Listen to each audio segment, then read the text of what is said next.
Mis queridos amigos de la audiencia, me da mucho gusto saludarlos el día de hoy. Como siempre, les doy la bienvenida, los saludo donde quiera que estén, pero nos están viendo y nos están escuchando. Y el día de hoy, pues tenemos a un invitado al cual yo le tengo mucho aprecio y reconocimiento, que ya ha estado aquí con nosotros, por cierto, si mal no recuerdo, es Marco Antonio Pérez Batier. Marco, bienvenido, es un gusto recibirte. Muchas gracias por la invitación, Raúl. Siempre un placer estar contigo y con tu audiencia. Bueno, pues vamos a empezar porque eh, hace unos días leí un artículo tuyo que me llamó mucho la atención, que se refería a la gran cantidad de dólares que han estado ingresando a nuestro país, teniendo como fuente original los paisanos que viven en Estados Unidos. Y eh, que, por cierto, este ingreso para México, pues ha representado un importante factor, no tan solo para la economía interna de nuestro país, sino también para la paridad de nuestra moneda con el dólar, independientemente de otros factores que hay más. Pero lo que más me sorprendió de tu artículo, Marco, y es lo que yo quisiera que nos concentráramos, es decir, ¿en dónde andan esos dólares dentro del mercado mexicano? ¿Qué ha pasado con ellos? Porque estamos hablando, si mal no recuerdo, de alrededor de 60,000 millones de dólares. Creo que es el ingreso más importante en moneda americana que actualmente tenemos en México. ¿Cuál sería tu versión, mi querido Marco? Bueno, de hecho, el artículo que escribí precisamente la semana pasada daba un poco la inquietud de dónde están los dólares, porque el tema raíz de donde se generaba esta pregunta versa sobre la fortaleza del tipo de cambio. Estamos, pues los profesionales de la economía, hasta cierto punto sorprendidos, propios y extraños, sector privado, sector público, de la paridad que tenemos. Incluso si tú revisas criterios generales de política económica, lo que vas a encontrar es que la autoridad preveía un tipo de cambio arriba de los 20 pesos por dólar. Pues hablar de 17, ¿verdad? Pues estás hablando pues de un 15% de desviación. Entonces ni siquiera el gobierno en sus más optimistas proyecciones contemplaba un tipo de cambio por debajo de los 17 pesos. El consenso de los analistas financieros y de los analistas económicos es en el sentido de que hay mucha oferta de dólares. Entonces, parte de mi artículo, pues, ironizaba sobre el tema de la oferta y la demanda, porque esa ley de la oferta y la demanda funciona, pues, más bien en perecederos. Si la cosecha de tomate es muy abundante, pues vas a ver a peso el kilo en los supermercados, ¿verdad? ¿Por qué? Pues porque si no lo vendo a de perdido a un peso, pues se me pudren, se me echan a perder. Entonces, ahí es cuando el exceso de oferta conduce a una reducción de precio. Y yo preguntaba, bueno, y en los bienes industrializados donde el oferente puede, pues, administrar la oferta, ¿por qué tengo que sacar toda mi producción al mercado para que baje el precio? Entonces preguntaba irónicamente, pues si el dólar es un tomate, ¿verdad? O es un aguacate que se echa a perder, que tenemos que sacarlo. Entonces eso te lleva al tema de la administración de la oferta.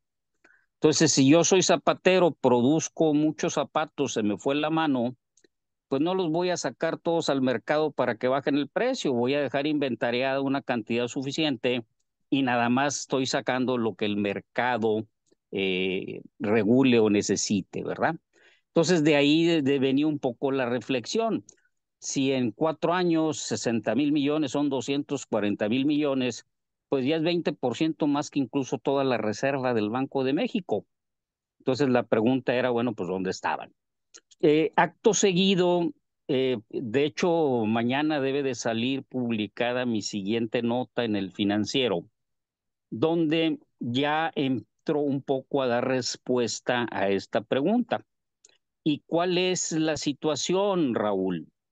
La situación es que Banco de México, porque también comentaba que la reserva del Banco de México el año pasado disminuyó, o Lo que te sea, iba a se preguntar, redujo la reserva.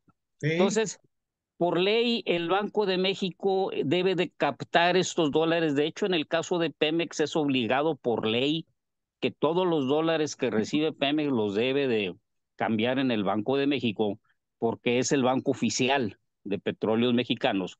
Entonces, en teoría, el Banco de México debería de ser el que está recibiendo todos estos dólares.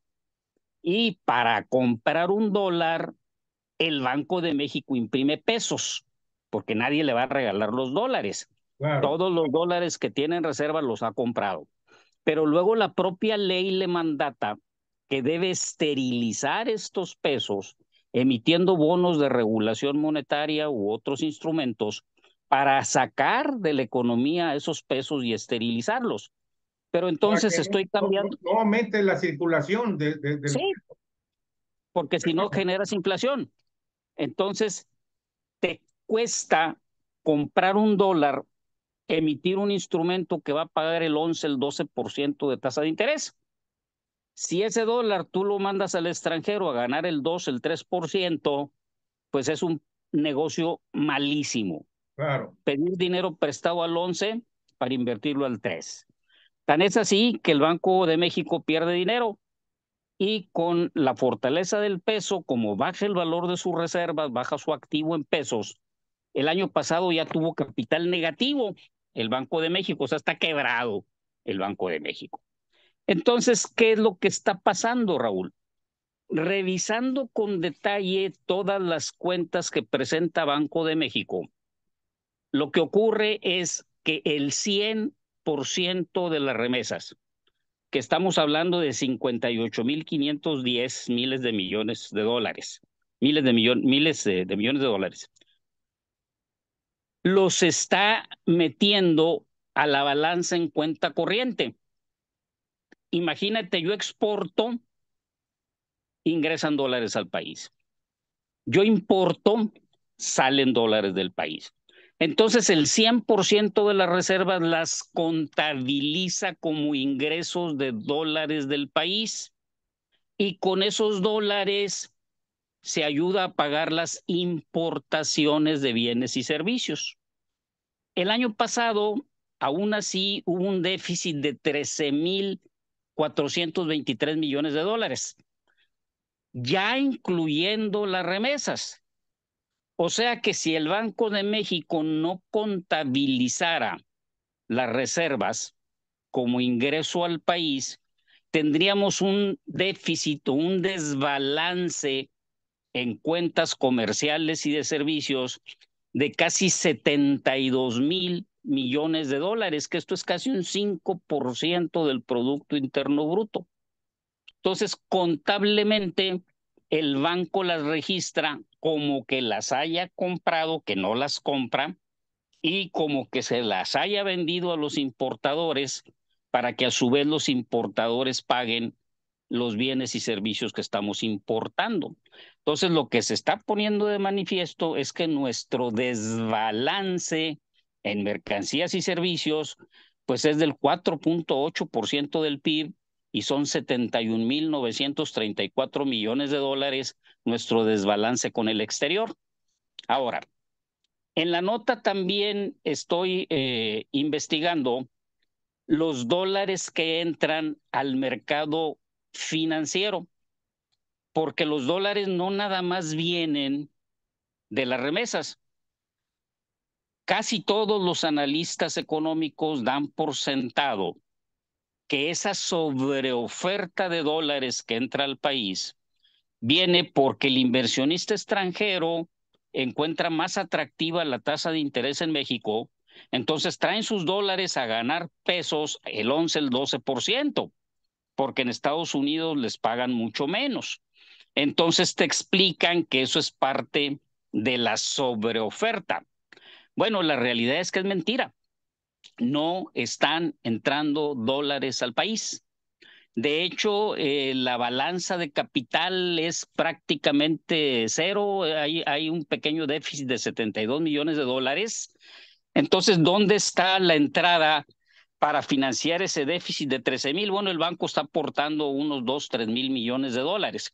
Pero la diferencia viene al analizar la cuenta financiera, donde se incluyen operaciones financieras derivadas, errores y omisiones, etcétera, etcétera.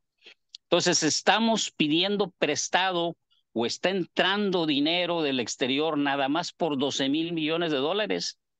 Es mentira que gracias al diferencial de tasas de interés nos estén inundando de dólares. Es falso. No están entrando dólares por ese concepto.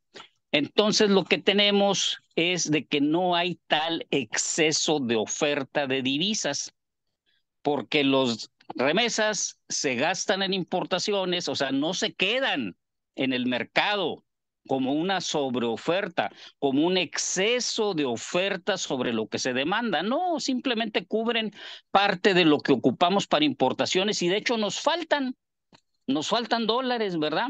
Porque tenemos que pedir prestado en esa cuenta de financiamientos para poder poner en equilibrio la balanza. Entonces, pues prácticamente es mentira, ¿verdad? Que estén ingresando dólares por esa cantidad. Entonces, un poco el corolario a lo que nos lleva esto es decir, bueno, entonces, ¿de dónde viene la fortaleza? Si no hay en realidad ningún exceso de oferta de dólares, no existe, es mentira. Bueno, aquí la solución entonces o la respuesta a esta disyuntiva. Perdón, Marco. Sí, Aquí hay un tema interesante.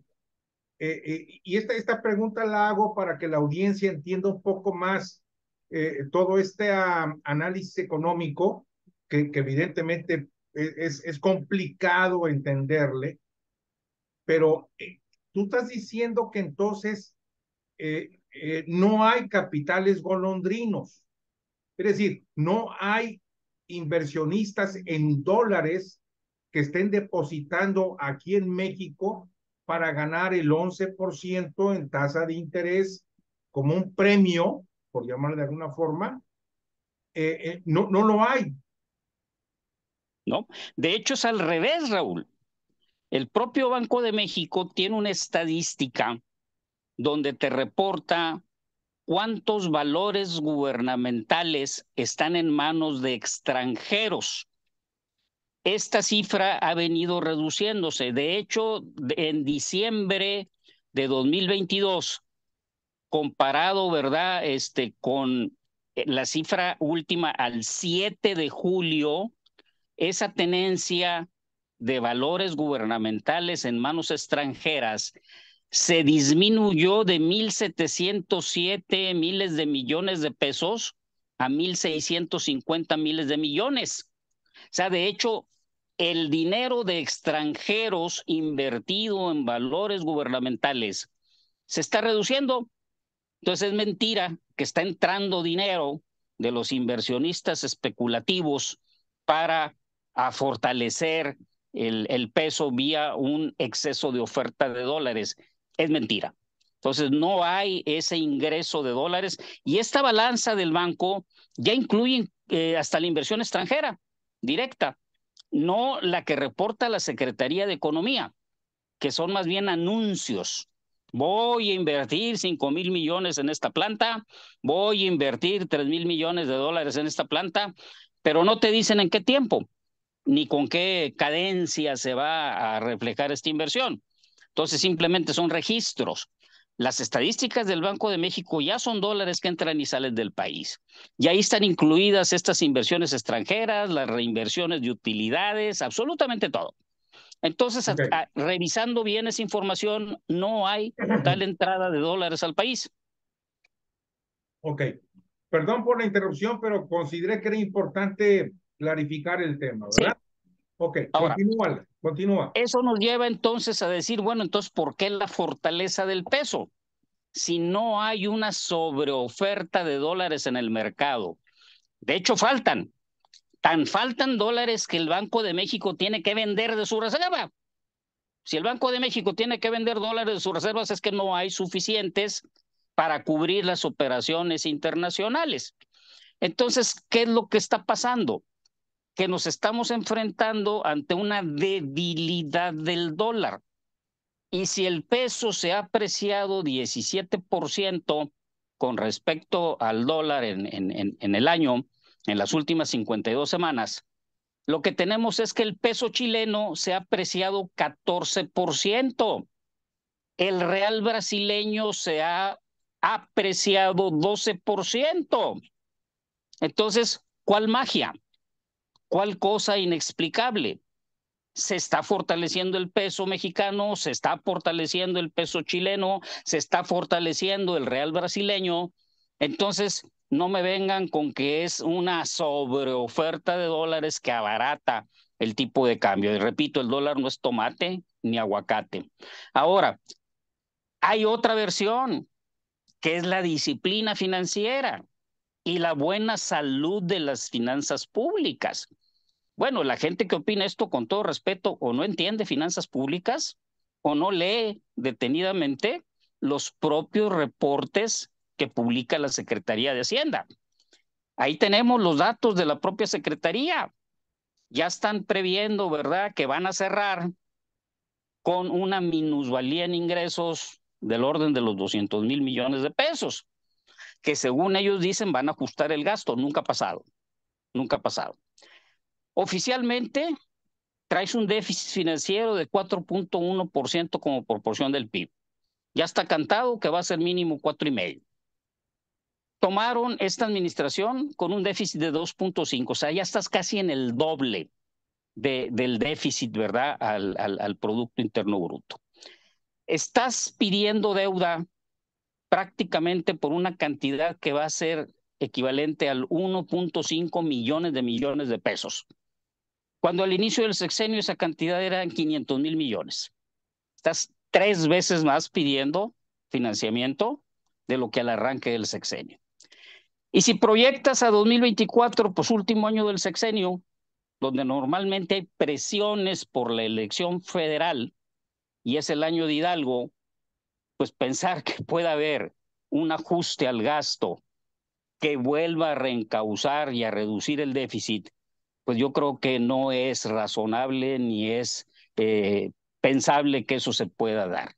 Más bien es una proyección optimista. Entonces, estás hablando ya de que vas a cerrar prácticamente el déficit del sector público medido a través de requerimientos financieros, que es el déficit más amplio, pues casi de 5 puntos del Producto Interno Bruto. Entonces, ¿quién puede hablar de finanzas públicas sanas? Definitivamente, ¿verdad? Por ahí no es. Y eso un poco cierra, ¿verdad? Concluye la respuesta a esa pregunta, Raúl. Eh, tratando de usar un lenguaje apropiado para la audiencia, todo esto que tú me acabas de describir, eso quiere decir que nuestra economía está colgada de alfileres. Así es. Ah, cabrón. De, Entonces de, estamos viviendo una, una utopía de auge del dólar con el peso, del peso con el dólar, pero que nos va a causar serios dolores de cabeza más adelante. Sin duda.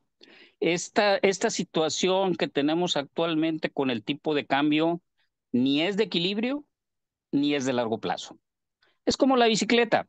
O sea, ¿por qué es estable una bicicleta? Por el movimiento. Si tú paras una bicicleta, colapsa, se cae. Bueno, ahorita las finanzas públicas están en una posición de bicicleta. El movimiento es lo que le está dando relativa estabilidad. El problema es de que tú no puedes saber con certeza cuándo esa pedaleada se va a detener y cuándo se va a caer. Es lo mismo con el tipo de cambio. O sea, no sabemos con certeza cuándo va a tener reversa ese trayectoria, ¿verdad?, de apreciación, cuando el dólar se va a volver a fortalecer y las paridades vuelvan a tener niveles pues más cercanos al equilibrio. Definitivamente que esta paridad abajo de 17 pesos por dólar es ficta, no es real y no puede ser de largo plazo. Evidentemente, al pueblo en general, eh, pues le importa muy poco la paridad. Lo que le importa es el nivel de precios y el poder de compra, ¿verdad?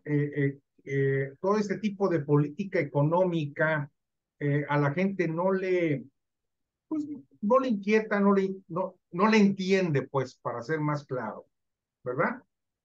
Pero Correcto. cuando venga una devaluación, no solamente le va a entender, le va a pegar. Por supuesto, porque ahorita un dólar barato te abarata las importaciones. Entonces, en teoría, deberían ser más baratas, cosa que, por ejemplo, no pasa con la gasolina, ¿verdad?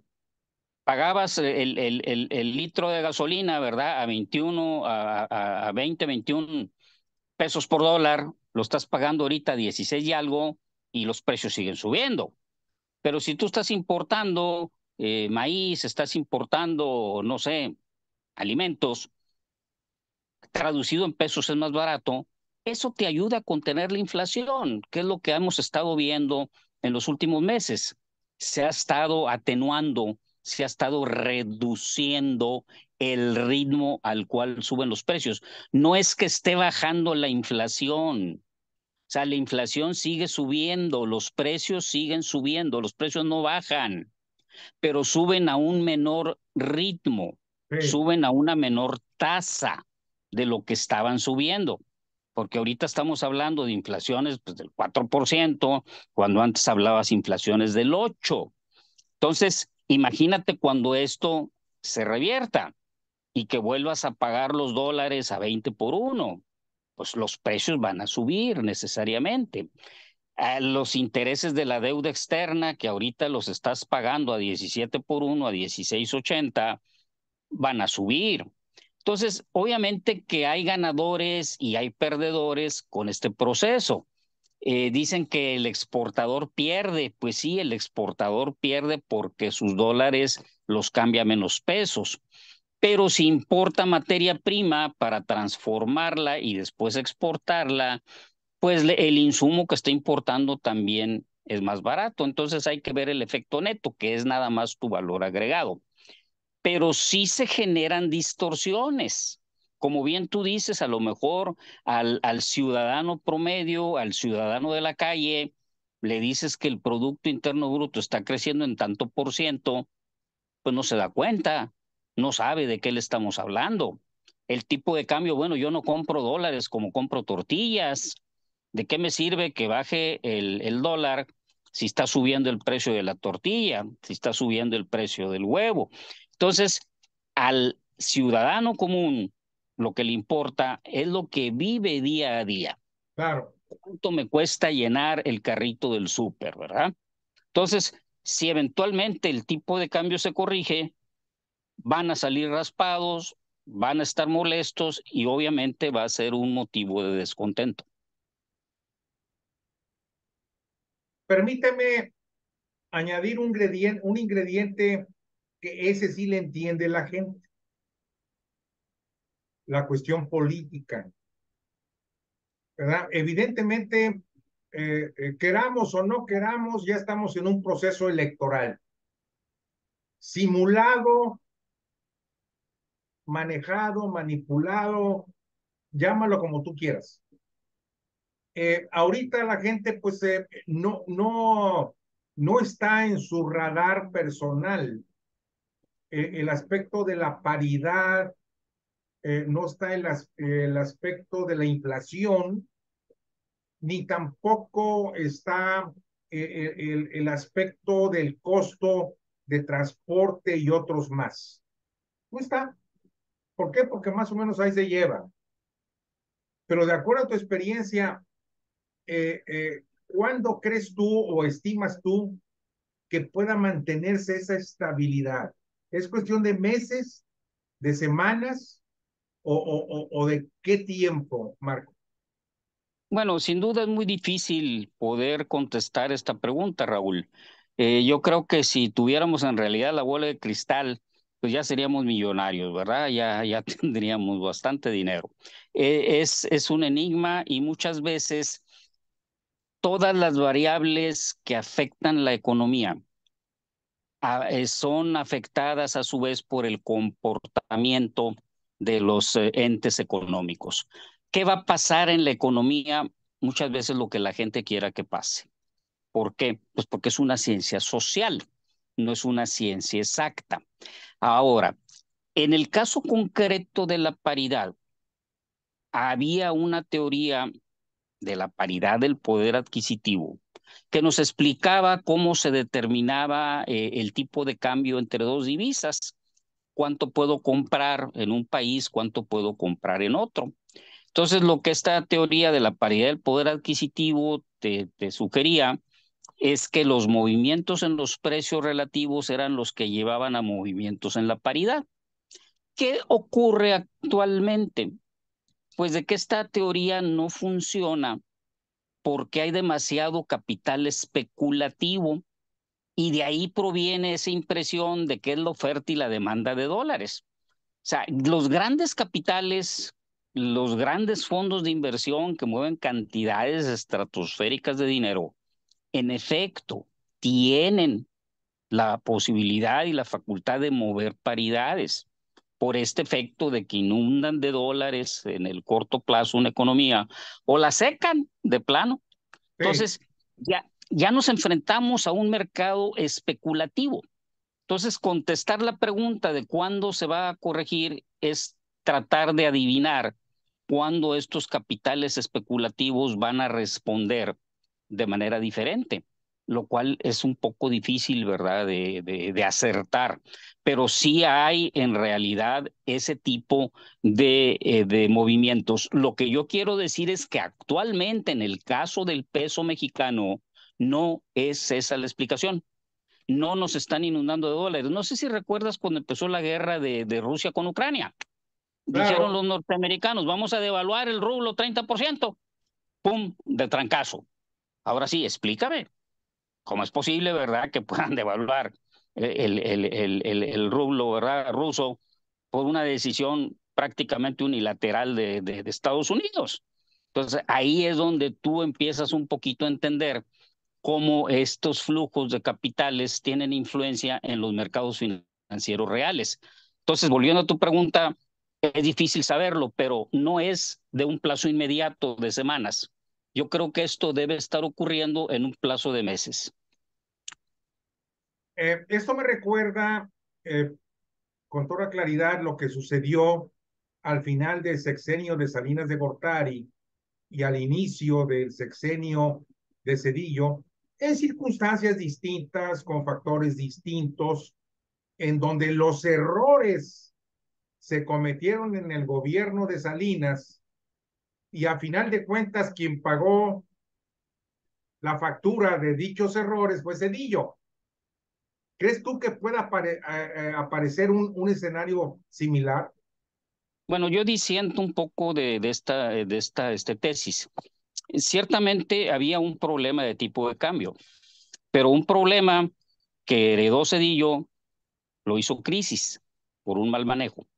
Hay una anécdota, ¿verdad?, donde le decían a Pedro Aspe que le había dejado la economía colgada de alfileres. Y dijo, bueno, ¿y por qué se los quitaron? En lugar de ponerle más, procediste a quitárselos, ¿verdad? Sí, Ahora, en la época de Salinas se sabía que había una sobrevaluación del peso. El peor, el más optimista de los analistas, no se atrevía a hablar del 30%. Entonces hablaban de un 20% de sobrevaluación. Técnicamente, en base a la teoría de la paridad del poder adquisitivo. Y ya viste a dónde nos fuimos, ¿verdad? De evaluación. Entonces, yo siento que es un poco diferente la naturaleza aquí, porque teníamos nosotros un diferencial de inflaciones que tenía que resolverse.